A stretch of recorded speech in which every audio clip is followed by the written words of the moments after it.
Well, Shadow, it's been 5 years, but I think I've finally figured out the next step for Satsunami. Introducing Satsunami X, the anime. Satsu, I told you to stop breaking in. Wait, did you say anime? Oh, you're gonna love it. It's got robots, it's got action, it's got dubious dubs, and Shadow Realms galore. What's not to love? Well, that sounds interesting. What's the plot? Well, get this. We kick off the first season by recapping the early seasons of the podcast. Then in season 2, we go all in with the nostalgia baiting. This is sounding awfully familiar. What about season 3?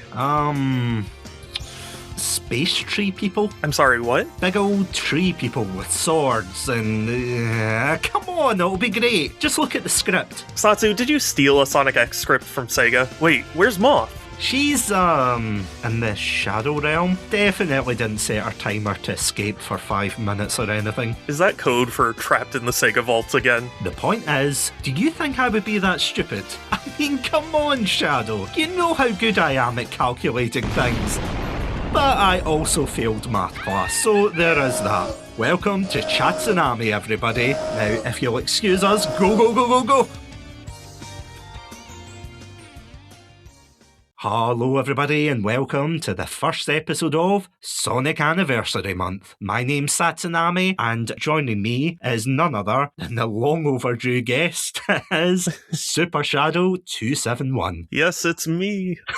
Shadow, welcome back. How are you doing? I'm doing quite well, thank you. I'm especially excited for what topic we have coming up. Yeah, it's a doozy. Because, yes, for all the Sonic heads out there, and I'm sure that's the name of the fandom it is now, yeah. Sonic heads, press X to continue, that kind of thing. But that's a completely different game. I'm going to cut that. Press right to win. Press right to win, yes. Sonic Forces is next week, of course. Nah, I'm only joking. For legal reasons, that's a joke. But we will be touching on it, but that is a story for another day. Mm-hmm. So, yeah, of course, for all the Sonic fans out there, you'll know that this month is the 35th anniversary of the Blue Blood himself, Sonic the Hedgehog, which is absolutely crazy. And I've got to ask, Shadow, how are your knees? Are they all right? Or how's your back doing? My back is not doing terribly well, unfortunately. I'm in the process of doing exercises to ease it, but it's manageable. Yep, you and me both, because as soon as I saw that I was 35 years old, I was like, no. No, that can't be right. Yeah. It's like, counting with the fingers. 1, 2, 3, 4, 5, 6. Oh no, they're right. They can count. Oh no. Well, I did fail math, so maybe I just added wrong. I mean, you and I both. For legal reasons, that joke in the skit was semi-accurate. But, all joking aside, yeah, this is the 35th anniversary of Sonic the Hedgehog. Cannot believe that. I feel as if Sonic has genuinely been a part of my life for a while, especially in the gaming side. And is it correct to say that that's the same for yourself? Absolutely. Honestly, it felt like Sonic has been with me ever since I was born, because I was 94, so, there's always been Sonic around. All around at the speed of sound, I know that feeling. Yep. And it also helped that my parents, when they would go into video game stores and ask what's popular, oh, Sonic the Hedgehog, he's popular, and so that's probably how they decided on him. That's actually quite funny, because you would think they would say something like, oh, Mario, Legend of Zelda. No, that was a true blue fan behind that counter. Yeah, well, they created another one, so... Like, you ever seen a hedgehog with a gun? No? Well, let me show you. But it wasn't 2005 yet. That sounds like one of those creepypastas, doesn't it? It's like, it does. The old man pulled out a hedgehog with a gun in the video game. Not an actual hedgehog with a gun, that'd be terrifying. Honestly, even back in the day, I thought it was just like some childish forum post, not like a real thing, because there were news stories about like, Shadow's gonna hold a gun in this new game, and I was like, no, that's clearly just some kid said it, and everyone's taking it seriously. Boy, was your face red. Yeah, boy, was I wrong. Oh, God, I remember those times. Yeah, back in the days when the information would come out in magazines. Yeah, and you had the very dodgy screenshots of the games and things, and you thought, is it real? Is it fake? And then it was like, oh, it's violence. It's violence of my favourite character.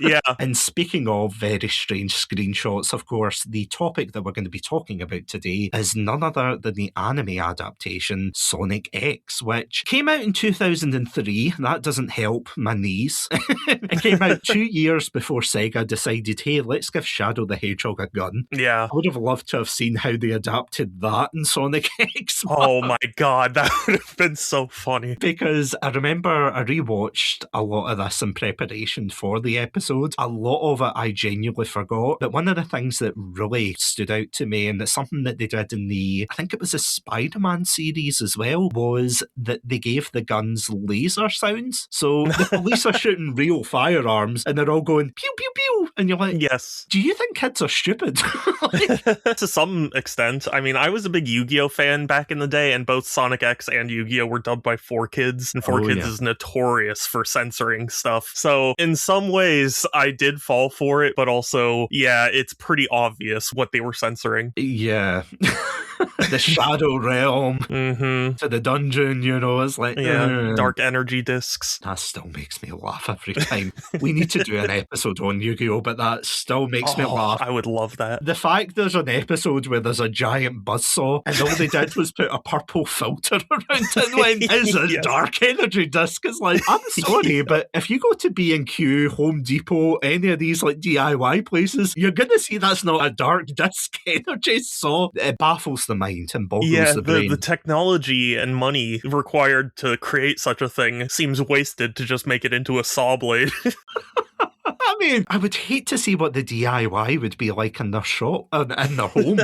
It's like, oh, do you like this bookshelf? I made it with my dark energy disc saw thing. I mean, you're crap at card games, but you're good at, carpentry, I suppose. Oh, yeah, 4Kids, that is a dub we want to see. I mean...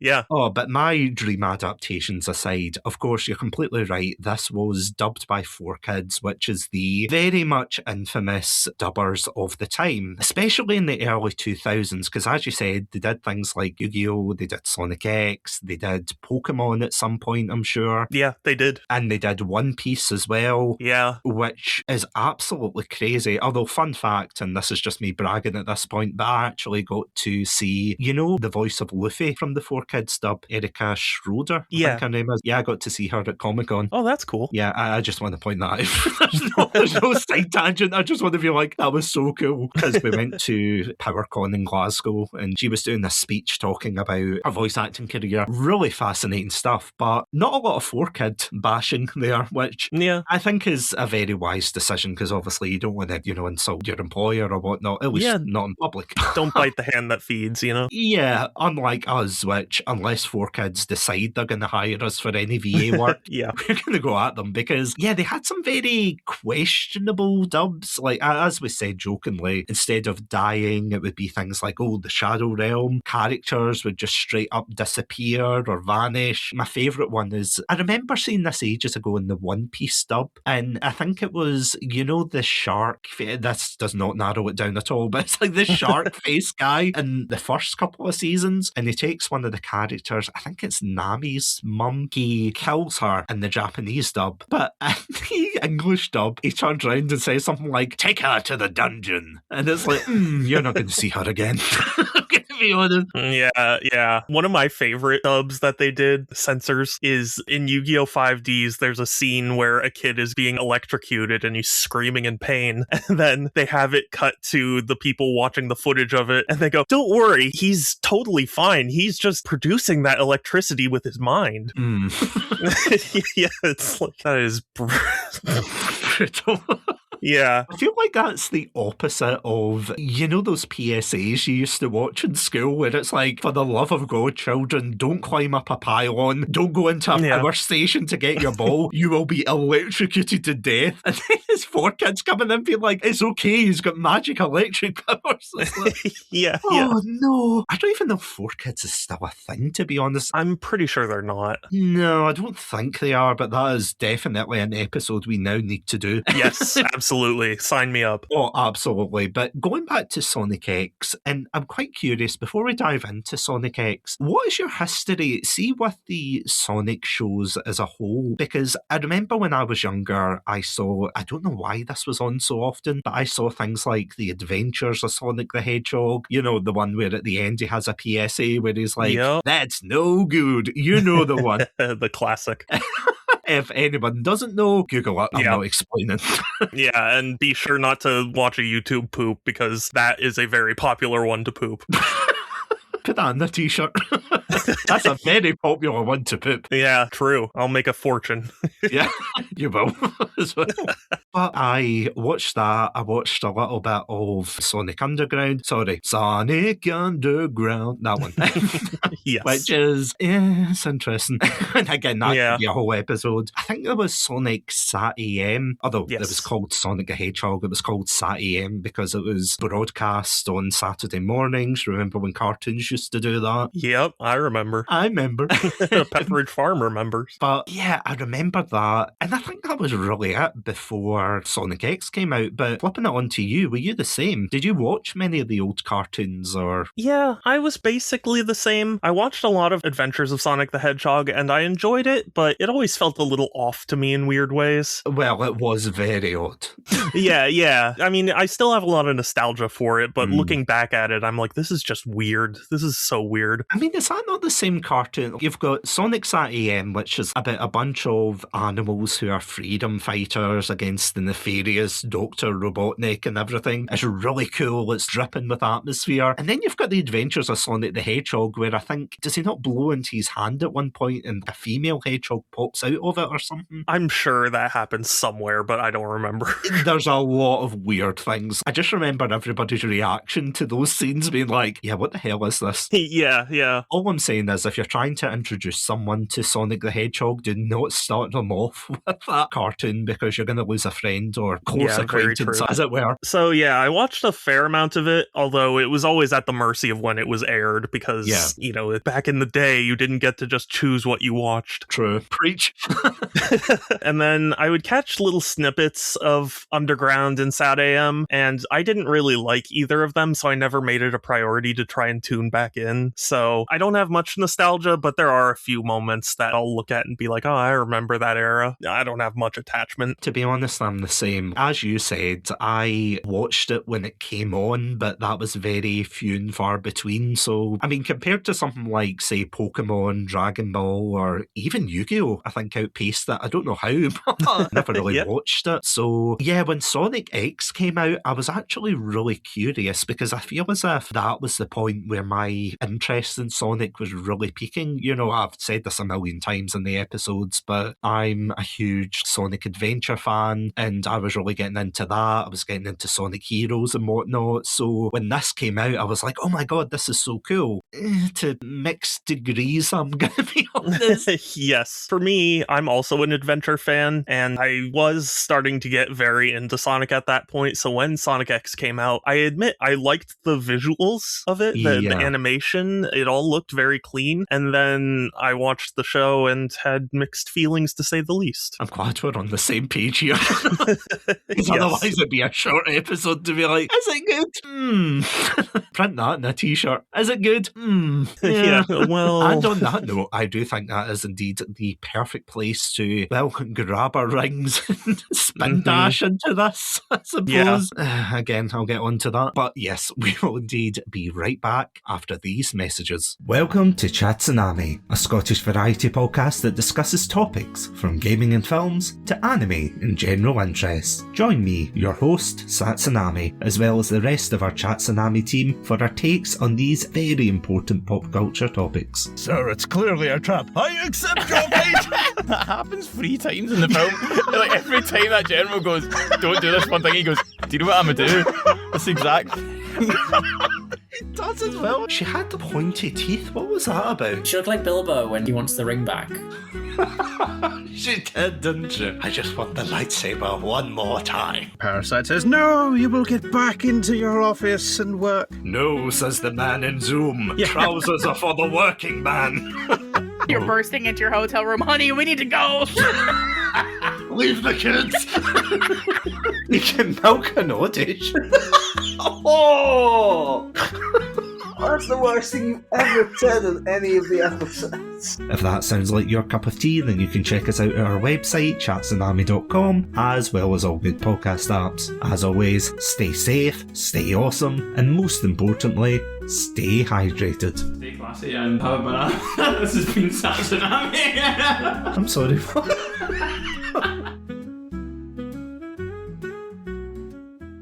Hi, I'm SuperShadow271. You can find me over on Twitch, YouTube, Instagram, Twitter, and even Discord. I play and talk about a huge variety of games, so there's bound to be something you're interested in, especially if you're a Sonic fan. My content tries to be chill with some insightful commentary on games, so if you're interested, please check me out. Thank you so much for listening, and let's get back to Satsunami. And we are back. So let's talk about the absolute anomaly that is Sonic X. Can I be honest here? And this might be a controversial point, but do you feel as if the Sonic OC community is one of the major sources that kept the show afloat? You know, I think so. It's kind of a lot of different factors, but I think between the Archie comics and Sonic X, there was a lot of fertile ground to make OCs and other things, so a lot of fans really latched onto it during that period. It's just, I remember when I was in the thick of the Sonic community and everyone had their OCs and things, and 9 times out of 10, what you would always see was somebody who had recolored a picture of Sonic, and I always thought, oh my god, that's really cool, it's very high quality and everything. But as you were saying before, it is really well drawn, where is this from? And then people are like, oh, it's from this anime, Sonic X and everything. It sounds terrible, but there's some scenes in the anime where I looked at it and I was doing, you know, the pointing at the screen. Oh my god, it's the OC thing. Like the scene where Amy's in the dress or she's hugging Sonic. I remember seeing that everywhere. People were recoloring, being like, oh, my boyfriend's Sonic. And it's like, oh, okay. That's a lot to unpack, but okay. The cringe is real. And, you know, you had the shadow ones and everything. And my personal favourite, of course, is Nazo the Hedgehog. Oh, of course. Which, for those who don't know, and I could totally be wrong in this, but I'm pretty sure it was this image of, it was like a silver hedgehog, and I think it was supposed to be an alternative to Supersonic or something, but they never used it. And the word Nazo apparently just means like unknown, I think, in Japanese or something like that. But I remember it got so popular that the animator Chakra X made a whole Dragon Ball-esque animation. It is so damn cool, but he made that, and he made this Silver Sonic as the antagonist and everything that had different forms. It was amazing how much headcanon came out of this one screenshot, and this is before, you know, watching the actual anime. I think you could drag back a Sonic fan to the past just by showing them any screenshot either from season 1 or 2. Yeah, pretty much. Which I don't know how to feel about that, to be honest, because the actual show itself, and correct me if I'm wrong, but was this the first one that they got the new voice cast for Sonic at the time? So before, Sonic was voiced by Ryan Drummond, Dr. Eggman was voiced by Dean Briscoe, who unfortunately he passed away, so they had to replace him. But for the rest of the cast and everything, they replaced them with basically the Jason Griffith cast, I want to say. I feel as if in that era, it's like you don't remember some of the other ones, but you always remember who Sonic was, as we were talking about before, whether that's Julio White and the Adventures of Sonic the Hedgehog and Sonic SAM, or all the way to Sonic X with Jason Griffith and then Mike Pollock and so on and so forth. But yeah, that's right, isn't it, that this was their first debut as the characters? So, as far as I understood, and I could be wrong about this too, but I was pretty sure that 4Kids brought on a bunch of people and Sega was like, hey, we should go with these guys instead. So it's kind of more that Sonic X brought new voices to the games rather than them deciding, hey, let's get new voice actors for the games and then put them in this show. Yeah, because I was reading that thing, and I don't know how true this is, but it was something to do with Ryan Drummond, who was the voice of Sonic in the Adventure era, and I think that's why I like the voice so much. But I think he had a falling out with Sega because at the time they said that he had to live in New York or something like that. It was something like that he had to be in New York to work with 4Kids, and they said said, well, I'm willing to move to New York if that means, I get to keep my job. And then, God, do you remember, completely off topic, but do you remember the fan outcry after Ryan Drummond was replaced with Jason Griffith? I honestly don't. At the time, I didn't have very much internet access, so I never really got to see a lot of other people's reactions to things. You're a lucky, lucky person. I really am. I encountered it when, this is weird because I'm so used to Ryan Drummond's version, but this is fine, I guess. And that was as far as it went, but I'd never really thought about how other people were taking it. Yeah, not well.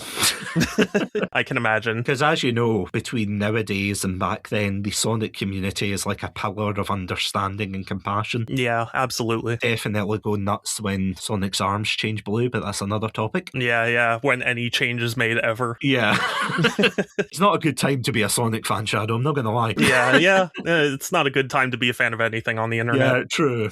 But I just remember, and I think it was mainly younger fans and whatnot, but it was all things like, oh, we're not going to play another Sonic game until Ryan Drummond comes back. Tell Sega you're disappointed, as if they were writing to Congress or something, or ministers of Parliament. It was just like, oh, it's so silly. But again, they kept him on. I mean, I do appreciate trying to give support to things you care about. Oh, absolutely. I probably would have advocated for Sega to keep Ryan Drummond, but it's one of those things where Sega's most likely not going to reverse course unless everyone complains. So either accept it or you leave. One of my first exposures to it, I think, was in 2006 as well, where I played Sonic Riders. And I'm going to be honest, I don't know if it's the voice direction or what it is, but I feel as if his performance wasn't as good on the outset. Also, doesn't help that he voices Jet the Hawk, and he speaks like this, and you're like, oh Yeah. no, Jason, what did they do to you? But I mean, for Sonic X, I think he does a good job. Again, when you play the games for so long, it's jarring to hear the difference, but I wouldn't really say there's any bad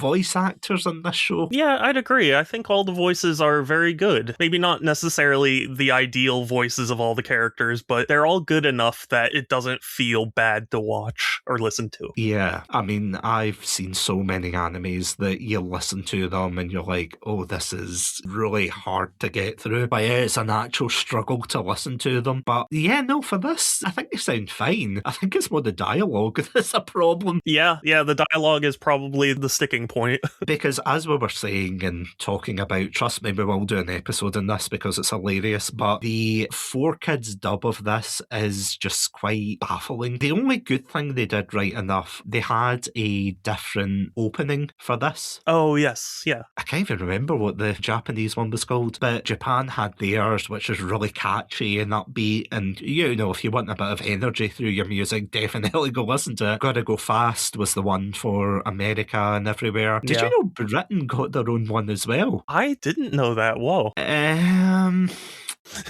Do you want to hear it live on air? Because No. have a listen. Tell me what you think of this. A few moments later. This is so weird. Isn't it? Yeah, that was the intro we got. Oh gosh. So many things are bouncing through my head right now. So do you like it? Okay, so I just finished, and honestly, it's not that bad. It's just, you know what it makes me think of? Oh, no. It makes me think of Sonic Rush. Yeah. Mm-hmm. The soundtrack by Hideki Naganuma. Mm-hmm. It kind of has that sort of funky style going on, which is interesting, but it's so weird because I'm so used to Gotta Go Fast. Yeah, I genuinely had no idea that Gotta Go Fast was the official one in America until I saw it online, and I was like, oh my god, this is so weird. It's a bit like, Dragon Ball, where they had the Bruce Faulkner soundtrack, and again, it was a bit much, but you had all the different soundtracks, and then when you listen to the original Japanese version, and apparently it was only in America and the UK, I think they had that soundtrack, so it was really jarring watching everyone else just get the original. And yeah, it's the same for this one. It's like, did you guys get the cool theme and we got Sonic X, yeah. It's not inspired, does it? That's what I'm saying. Yeah, definitely doesn't leave as much of an impression as Gotta Go Fast. I mean, you remember the show name, at least. It's Yeah, like, true. what's it called? Sonic X. Okay, that's great. Thank you guys. Very cool. Yeah, I will say in defense of 4Kids, for as rare as a time as I'll do that, even though people don't like changing the intro, a lot of animes nowadays will just take the Japanese intro wholeheartedly. 4Kids did new intros, and whoever they got to do the new intros, they were really good, because a lot of the intros that they did became pretty iconic for their respective series. Oh yeah, absolutely. Like Yu-Gi-Oh! Has It's Time to Duel in its intro, and it is so much more iconic than the Japanese intro, which kind of sounds rather just, I don't know, to me, generic. I'm sorry, I think you mean Time to Duel. Exactly, yes. If 4Kids just took the Japanese intro, we never would have gotten that. Because, I mean, you've got that, and then you've got I Want to Be the Very Best, like no one ever was, you know, with Pokemon and Jason Page's rendition. Oh, it's so good, that one. Yeah, amazing. Or even One Piece. I remember the One Piece intro being pretty catchy, although I know that's more controversial. Was that the rap? Yeah. I know the one you mean. Yeah, it's so many of those intros left such an impact on their franchises. Whether or not you like the subsequent dub, the intros are very iconic. Oh yeah, 100%. I mean, we still hear Gotta Go Fast all this time, and Sonic has literally never said it. Wait, has he not? He probably has in recent years, but I mean, when everyone started joking about it, he had not said it by that point. Because, I mean, I know he says it in the films, but that doesn't count, really. Yeah, that's what I mean. If he says it, it's because it's enough of a joke now that Sonic Team was like, hey, let's include that as a little nod to fans. But nobody consciously at Sonic Team thought to add that sentence until everyone joked about it because of the Sonic X intro. The fans yearn to go fast. Yeah, I mean, it gets right to the point. You gotta go fast. Which is ironic because the pacing in this show is so damn slow. Yeah. It's genuinely, and again, this is when we're diving headfirst into this, but I'm going to be honest, the one thing I absolutely hate about this show, and it's something that I hate about a lot of Sonic adaptations, where it's like, oh, it's Sonic, but he gets transported into the real world and everything, and you're like, okay. It's a little overused for sure. Yeah, it's always the case. Don't get me wrong, the films and such, they're enjoyable in their own right, but I just wish we had an adaptation where it was Sonic and his world. Yeah. No pun intended. I was just going to make that joke if you didn't. It's quite annoying because it's like, oh, look, it's Sonic, but he has to deal with his tax returns and things. I'm like, oh, Sonic has to go to a school to play baseball. And it's like, oh, I don't care. Yeah. I really don't. And of course, in the very first episode, they do this really weird thing. I don't know how you feel about this, but it's like, they don't know what chaos control is because they keep speaking about it as if it's an entity, then they speak about it like it's a machine. It's really weird. It's like Knuckles says, oh, look, that's chaos control. Oh, use the chaos control. And it's like, do you guys know what chaos control is? Yeah, I wouldn't be surprised if they didn't. I know that's such a nitpicky thing, but it's like, you know, when you go back to watching an anime or a cartoon that you watched when you were younger, and then they have very obvious people who don't know what they're dubbing. So they just kind of say it, and then they're like, oh, yes, chaos control? Jim, what the hell's chaos control? It's like, don't worry about it. Just yeah, it's what happens with a lot of anime, or not even just anime, but a lot of adaptations in general who don't care about the source material so much. They just get the cliff notes and then just ram that in whatever way they think. I mean, it's such a weird beginning because it does the thing that I think Sonic Unleashed did at the beginning, where it's like, oh, Sonic is at the tail end of his adventure and he's fighting Robotnik and everything, and then all of a sudden things go wrong, and fortunately he doesn't turn into a werehog here, but I mean, his friends get transported into the quote-unquote real world and everything, where he meets the totally not overhated, not despised character Christopher Thorndike. Shadow, what are your opinions on this character? I'm sure all positive. Yeah, absolutely. You love this character, want him to return every single time. No, I hate him.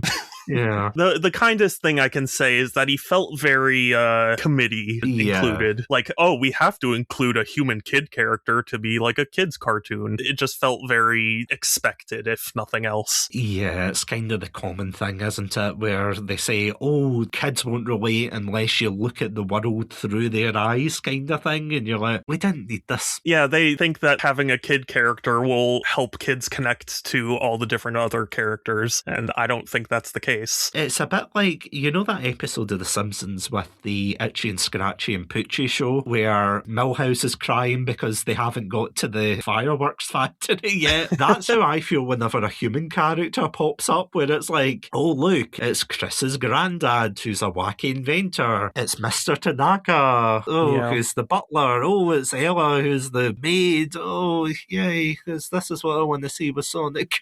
God. Yeah, every time they popped up, a bit of me inside kind of died. Yeah. I thought, I can see why there's mixed reviews for this show. Rewatching it, they weren't as bad as I remembered, except Chris. But yeah, again, it's like, I don't see their purpose. Do people, or rather the quote-unquote committees, not think that children could relate to Sonic and characters? Yeah, I would assume so. Or maybe they thought that they wanted kids to feel like they were in the adventure, so they included a character that could be like an audience surrogate. Because if I'm watching Sonic the Hedgehog as a kid, you know, the one thing that I want to do is be in a school while Sonic's having adventures outside, and you have to deal with the creepy spy teacher. He keeps following him and everything, which, I mean, he'd be struck off to begin with, but it's just baffling. And especially with season 1, and I know I'm taking this so seriously, but come on, someone has to.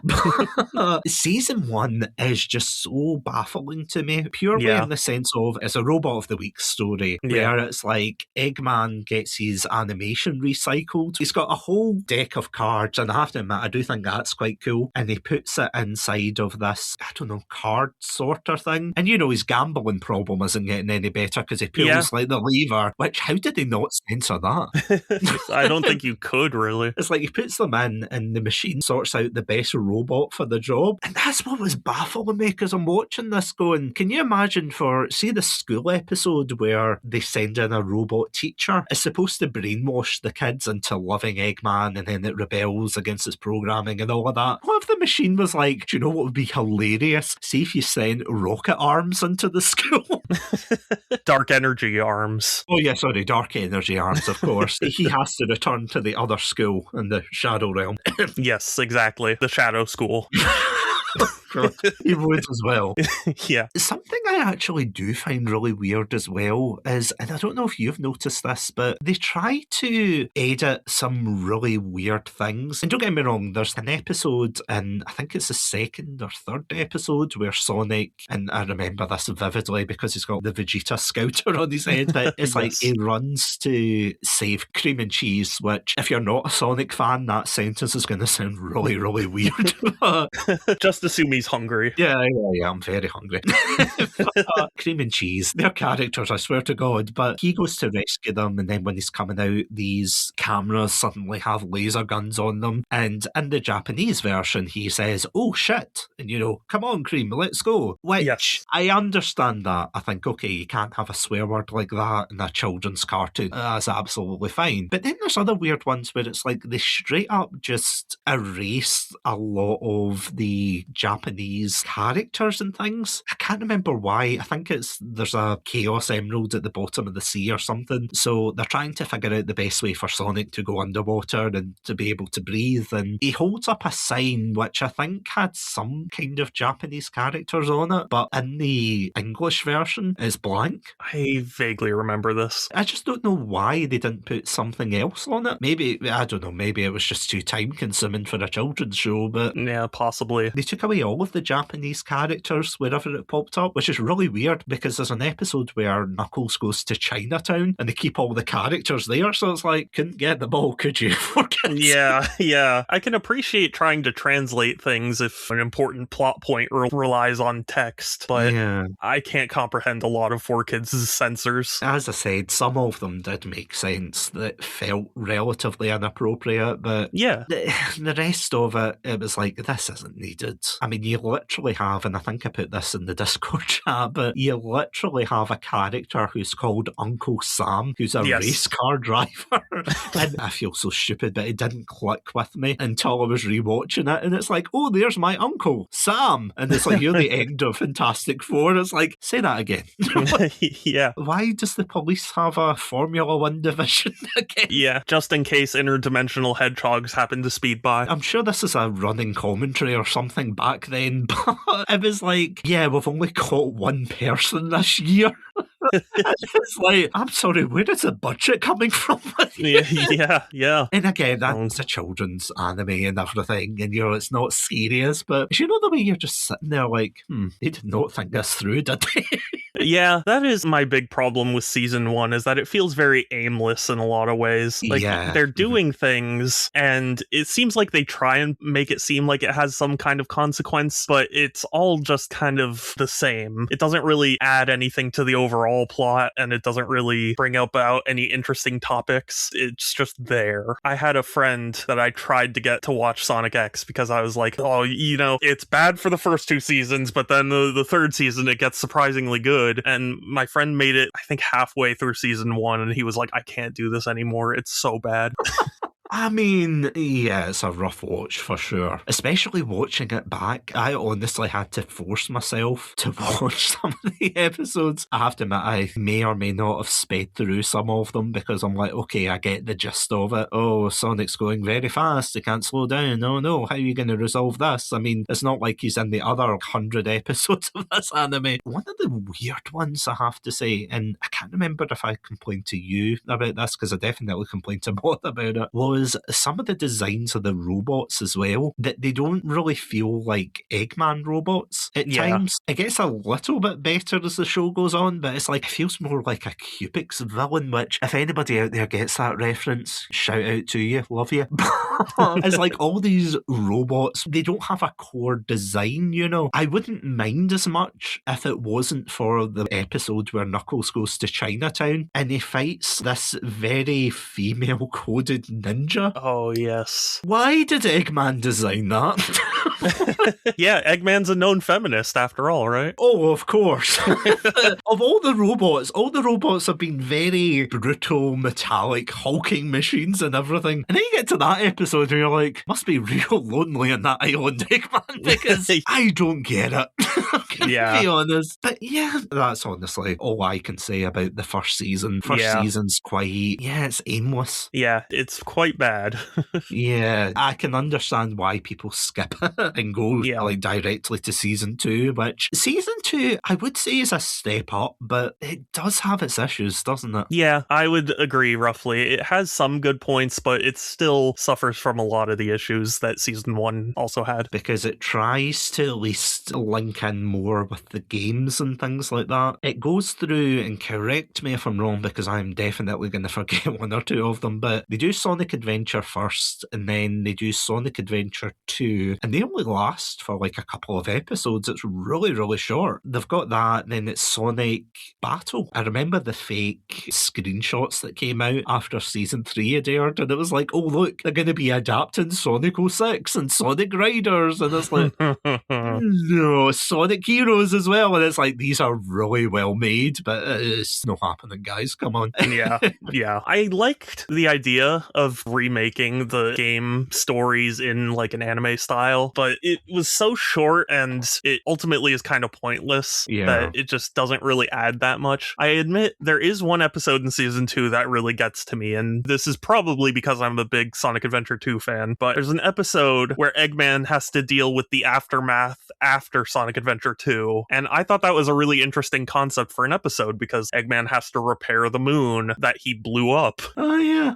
Yeah, so it's like, I could see that actually being a really interesting moment to kind of continue on with that story, but in the end it kind of just doesn't quite land, and then they move on from it. Isn't that I fixed the moon, but haha, I'm still evil kind of plotline? He fixes the moon, and it turns out that the half of the moon that he fixed is actually like a weapon of some kind, or something like that. I remember watching that on TV when it first came out, and it was so baffling that after the space colony incident, he still had the resources to fix the moon. I was like, that's a bigger job than I think you're letting on, Eggman, because... Yeah, he's got some serious financial backing. By who? By Jeff Bezos, I don't know. because this is something that I think I mentioned when Moth and I did the Living in the Sonic the Hedgehog world episode, and I made a joke saying, oh, can you imagine if the president supported Sonic and Shadow because, oh, he's pro-Hedgehog and he thinks it's going to win him election votes? And I'm not going to lie, see the rage I felt when I was rewatching season 1 and 2, and that's exactly what the aide to the president does. He's like, oh, being friends with Sonic, that'll boost our poll numbers. I was like, son of a bitch, they've stolen my joke. Yeah. I mean, obviously they had, for legal reasons, they didn't steal it. They stole it 10 years in the past, or 20, I guess. Oh God, I feel old. I know. 23, actually. Oh God.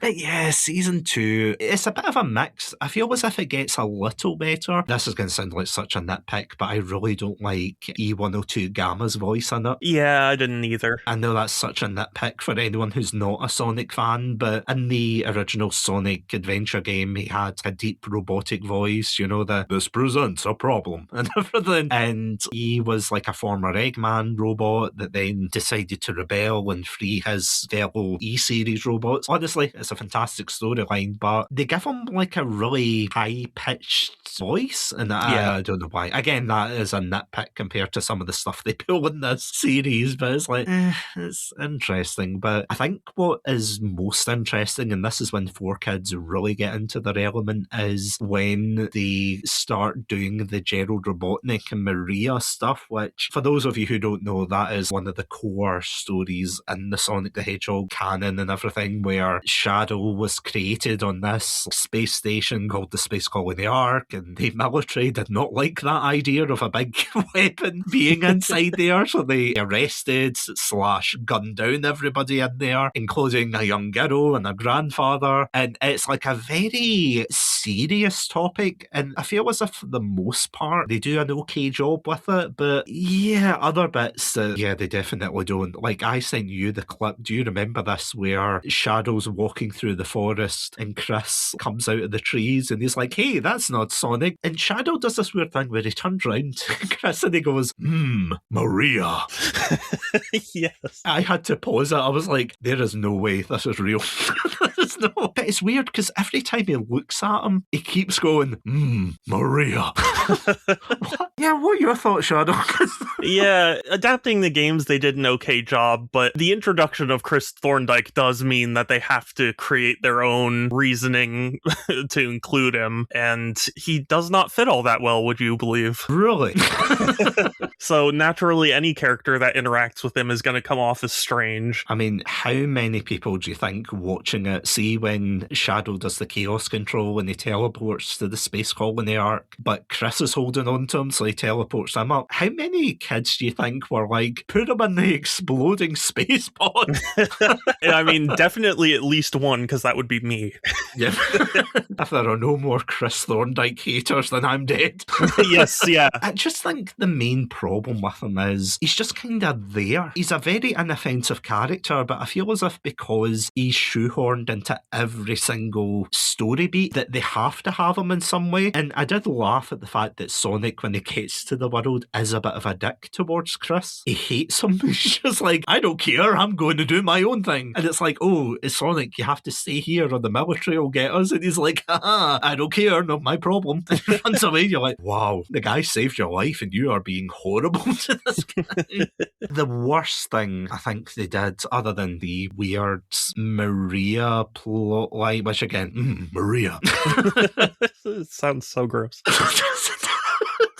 This is horrible. I hate saying it, but that's exactly how he says it. Yeah. Honestly, for any Pandalorians that are like, there's no way he says it like that, go YouTube it. I swear to God, he does say it exactly like that. But apparently in the original dub, there's a really, and I have to admit, it's one of the only few scenes that I thought they did it well with the human characters, where they have, I think it's Scarlett Garcia or something, and the only reason I remember that is because I watched it a couple of weeks ago, but she goes to interview a survivor of the space colony, and he does this flashback where he was a gun soldier that was on there, and I think it's implied he's the one that shot Maria, and it's quite heavy-hitting stuff. I have to admit, initially I thought, oh, it's typical 4Kids dub and everything, where he says, oh, and then they took her away and everything. I thought, oh, right, haha, they took her away. But then people online were like, well, no, that could also imply that they took away her body, and it's like, oh, that is dark for a children's cartoon. Yeah. But they also cut out and again, I can't believe I'm saying this, but they cut out the execution of Gerald Robotnik. Yeah, I think so. For obvious reasons. I mean, would you put that in the show, Shadow? Yes, but I'm a psychopath, so... Oh, yeah. It's my vision. Yeah.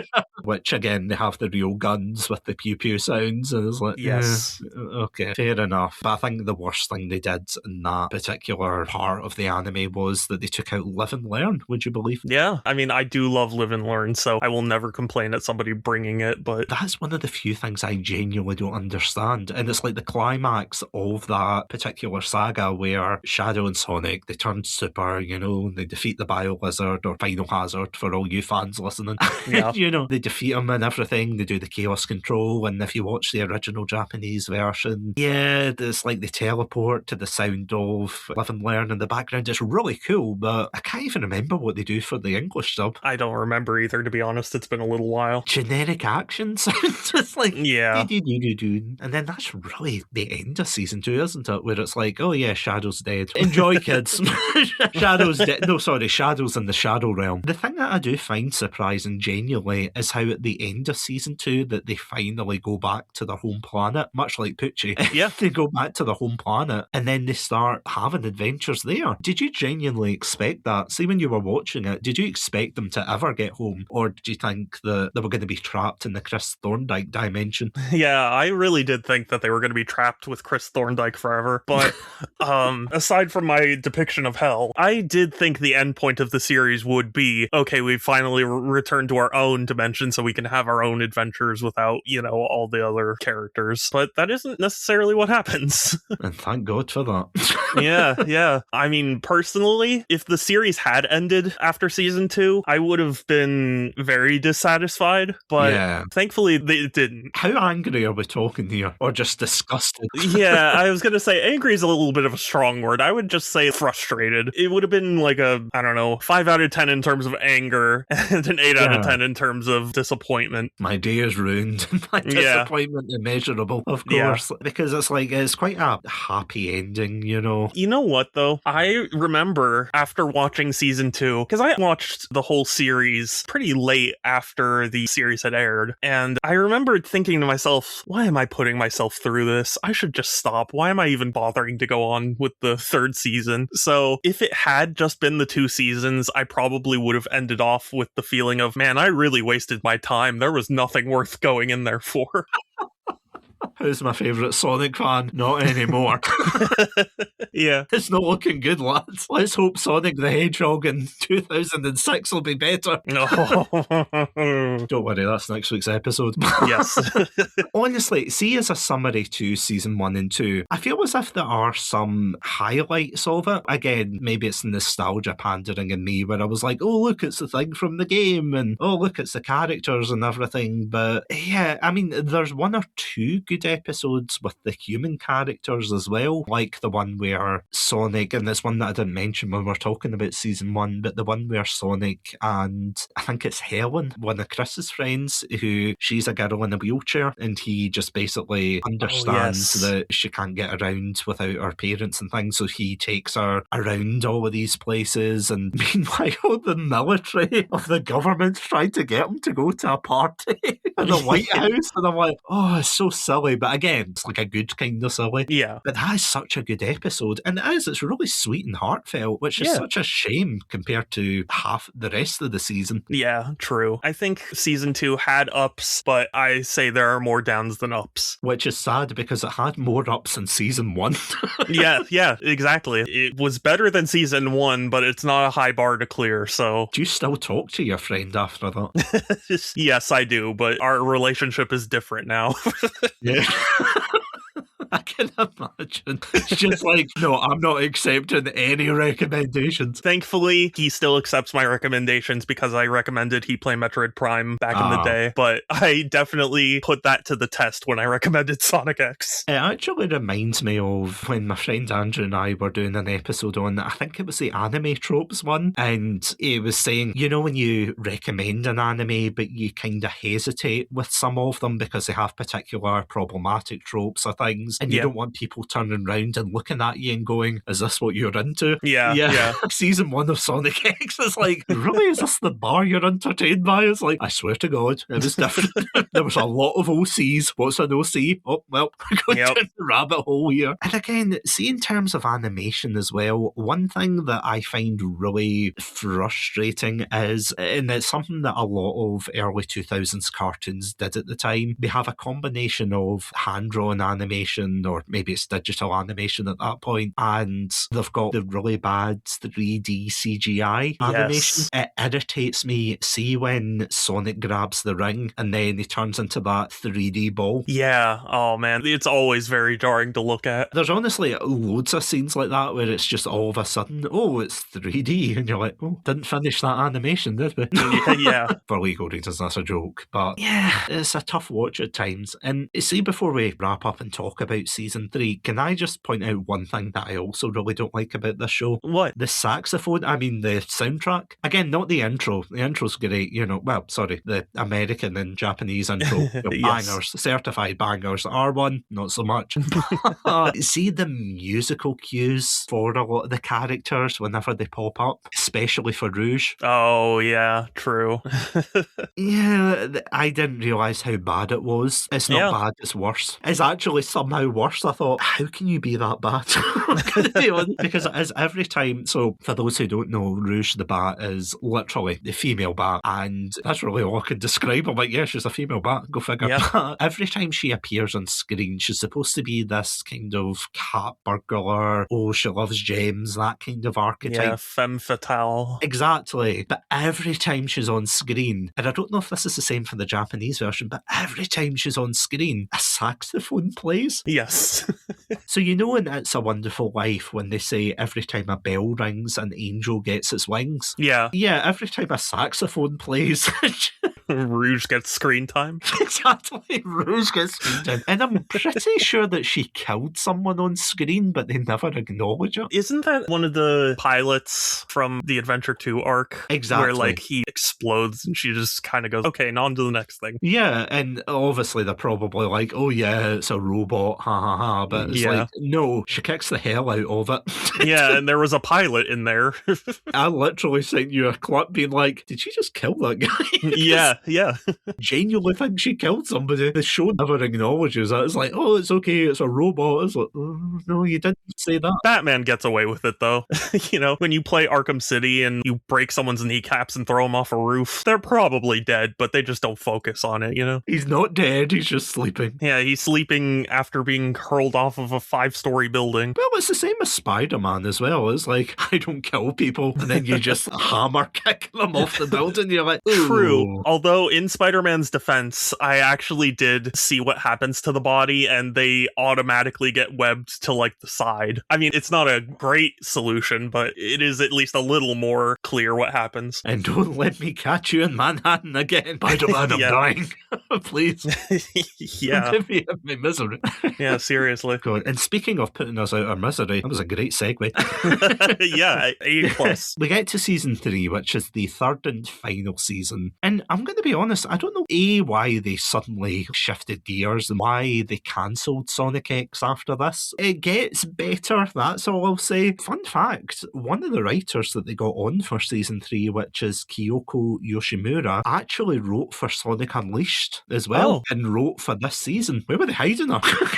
Yeah, seriously. I mean, no shade to Hiro Misaki, who, according to my sources, is the one who wrote episode 1 to 52. Oh my. What were you doing, man? Yeah. Huge shout out to Kyoko Yoshimura. Yeah, who's definitely listening. Oh, absolutely. In this English audio only format, yeah, from Scotland. Yes. Yeah, genuinely. It was definitely, although the animation is relatively the same, it was definitely a step up, wasn't it, in terms of story? It's actually, at least in my opinion, a huge step up. I remembered after season 2 going, why am I even putting myself through this? And then watching season 3. About midway through season 3, I went, when the hell did this have any right to be this good? I mean, granted, even when I told my friend to watch Sonic X, and I was like, don't worry, season 3 gets really good. And he came back and he was like, can I just skip to season 3? And I was like, no, you need to watch the first 2 because your expectations need to be lowered into the ground so low that you can understand why season 3 is such a huge leap. I mean, you're not wrong. It's so weird. They just totally abandoned a lot of the pitfalls of the first 2 seasons went into and just brought it to a whole new setting and made it really emotionally engaging. It's a fascinating study, is all I'll say, of how did a show just suddenly pivot? Because this is actually what I would have wanted to see, especially back then, in a Sonic adaptation. I want to see Sonic and his friends going on these adventures, and if you're going to have humans in it, which is a controversial topic in itself, but if you want to have humans, then sure, you can have them coexisting, but this whole, it's another planet, but the planet's actually quantum connected, or some jargony word, to not Mobius. I never know, because they never really clarify Sonic's planet, but anyway, I'll call it Mobius because someone will be angry out there. You know, it's this planet where they're like, oh, great, Mobius. Episode 53 starts off with a slap to the face where it's like, oh, look, Sonic's in his super form and he's fighting this alien called, I'm going to say Dark Oak. But yeah, something like that. Yeah, they're all named after trees. Yeah, it's this alien that's kicking his butt, and then he scatters all the Chaos Emeralds into the cosmos, and then, yeah, that doesn't stop the Metarex from essentially saying, yeah, we're going to take your planet seeds. And yeah, he basically shoots himself in the foot for that one, but for some reason the Metarex want the Chaos Emeralds and whatnot. It's interesting. It's definitely a step up, because you're like, oh my god, who is this enemy that even Sonic can't beat? You get to see more adventures, and it's very, this is going to sound like heresy, but it's very Dragon Ball GT, isn't it? I have not really seen Dragon Ball GT, so I can't say. I'll take your word for it. I just mean more in terms of them going from planet to planet and nothing more. I guess so. I just remembered thinking that removing that aspect of Sonic being in a different planet and instead just hopping planet to planet just made it, I don't know, for me, so much more engaging, because it felt like they were trying to shove the world down my throat less, you know? Which is a shame, because we didn't get Uncle Sam again. Or True. Chris's now dead grandpa, Jesus Christ. That was the one thing that I think a lot of fans were like, oh, this is amazing, this is great. And then they realised what Chris was doing in the other world, where he's grown up now and he manages to create a portal to Sonic's world. It's very strange. They turn around and they say something like, oh, but because time works differently or something, he's reverted back to a child because nobody wants to buy a plushie of a grown man. Sonic the Hedgehog. Yeah, okay, that's a fair point. I feel as if overall season 3 is definitely the season that got the most kidified, I want to say, because there's a lot of moments, especially, I can't remember what episode it is, but do you remember where Shadow meets a girl who reminds him of Maria? And never going to get old. He meets this girl, and I think her name's Molly or something, but I could be wrong. She's in a fighter jet or something. Now, in the original Japanese dub, she gets blown to pieces, and I shouldn't laugh at that, but she gets blown to pieces, and it's like, oh, it's just like Maria. Yeah. Is this Maria? But in the 4Kids dub, she just basically pieces out, and she's like, oh, Shadow, I have to go, my people need me. And Shadow's like, okay, cool, bye. And then we never see that character again, because shock horror, she's dead. I thought you were going to bring up the scene where Eggman talks to Rouge and says she has big boobs, tubes. That's a famous one people bring up whenever they mention the 4Kidsification of Season 3. See, to be fair, yeah, no, it's absolutely fine, but it's definitely such a strange part to include at all, you know? Yeah, I mean, it's probably the easiest censor they've ever done. I've been like, yeah, no, it isn't. Yeah, that's the weird one. I mean, between that and the other weird one is they introduced a new character called Cosmo, who's like this plant girl, and she has a really sweet relationship with Tails, and all the fans ship them together. Yeah, I mean, it's not even really a ship, it's like official. It's a thing, sort of. Well, official for a while, and then Tails sought to that breakup. Well, it's not a breakup. He still has the little potted plant of her in his workshop when he does Tails Tube. Oh, true, yeah. It's just a hiatus, that's all. We were on a break. There's a scene at the end, again, spoilers, but if you're with us for this long, you won't care, but there's a scene at the very end of Season 3 where I think it's the main bad guy swallows a planet or something. He takes over a planet and Super Sonic and Super Shadow can't defeat him. Oh, by the way, Shadow's alive again, but he can't beat him up, and he has to fire Sonic and Shadow through the planet's core or something while Cosmo's on the planet stopping him. And in the Japanese dub, it is very brutal. You see Tails having a straight up breakdown, you know, like tears, fangs everywhere, being like, Cosmo, I have to kill you. And you know, I don't want to say it's like a Mice and Men, because people will start saying, Satsu, have you read Mice and Men?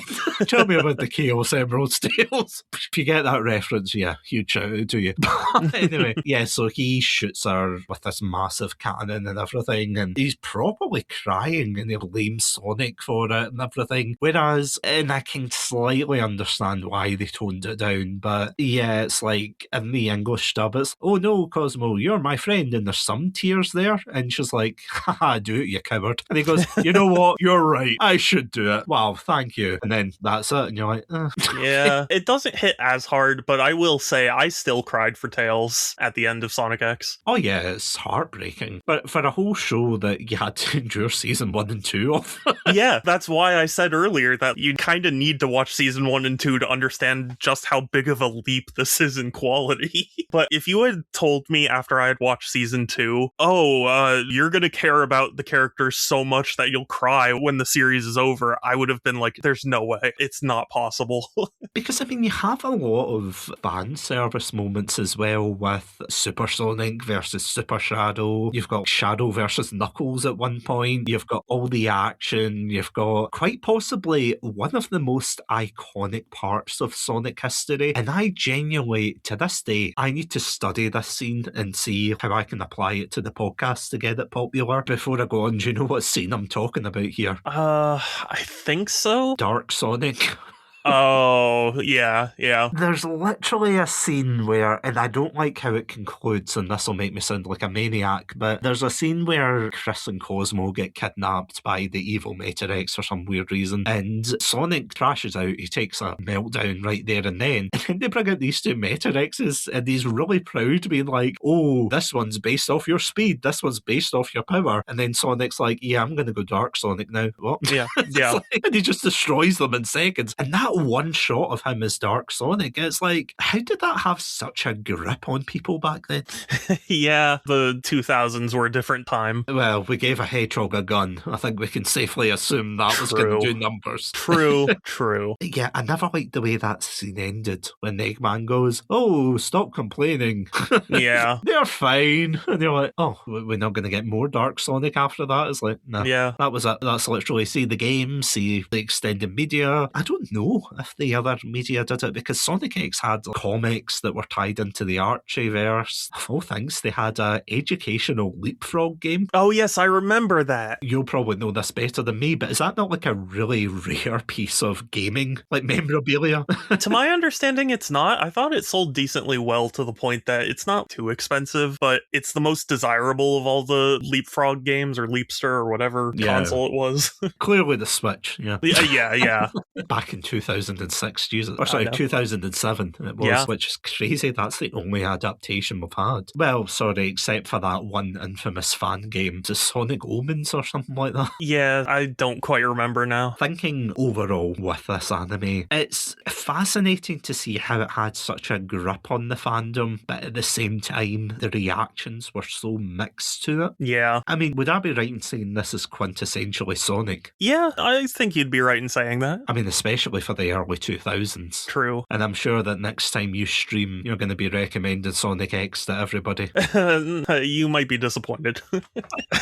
But I will say, though, I still to this day think it's the best looking Sonic show. Like, just Yeah. purely visually. I just really like the way it looks. See, the thing for me is I think there's a lot of really janky moments in the animation. And again, animation is hard. I'm not an animator myself, and I know that for a show like this that's geared towards kids, it's not always going to have the best animation in certain angles. The thing I really don't like, and I don't know why, is see when he's running and you get a view from him from behind and he's got 3 quills. Yes. See his side profile, as you said, he looks perfect. The designs of the characters I think are excellent and they do translate really well, but in certain angles you look at them and go, what's going on here?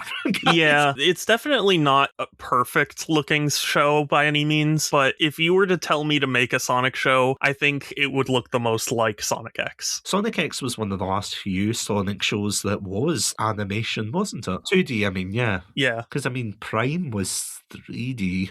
Yeah, so was Boom. The closest technically you would get was the Shadow Generations one, which is Yeah. excellent, but even then, that's not really a series. Yeah, I was gonna say, I don't know if that counts. Damn it. We could have an entire new episode about what counts as a Sonic series because they've commissioned quite a few different animations and things over the years. That would actually make for a fun episode, all the different Sonic animations and things. No, sign me up. I'll add it to the list. Yeah. 4 kids, Sonic animation. See, as a closing point, before we close down this animation for good, I've got a question for you. What would your dream anime of Sonic be? Would you want one that was based on the video games? Would you want one that was an entirely new story? Or would you want something that was more reworked with what Sonic X was doing? I think it would be its own unique story, but I don't have any strong ideas for one. I guess that's why Sega hasn't hired me yet, but Soon. I don't think that the concept of a Sonic anime can't work. I think it just needs to be handled a certain way, and we haven't really gotten that yet. I think X probably was the closest we got to it. Because I would genuinely love to see them experiment a little bit Yes. with it. And again, it's a children's franchise, I say as I'm a 30-something-year-old man.